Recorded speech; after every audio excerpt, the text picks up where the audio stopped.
Hi, my name is Chris Grossnickle, and I'm here with the Stan Winston School of Character Arts. Today, I'm going to show you how to patch and seam a silicone prosthetic. It's a three-piece mold that this came out of. You have a seam across on one side, a seam across the other, and a seam down the back. So you have a front piece and two back half pieces. We're going to take this seam down.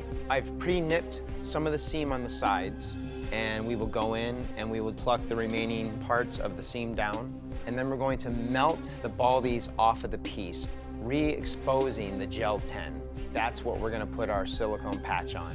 And then once the patch is on that and we're done with that, then we will reseal the patch in with the sandwich effect with Telesis and then with Baldiez to match everything around it. Because the whole piece is encapsulated with Baldiez.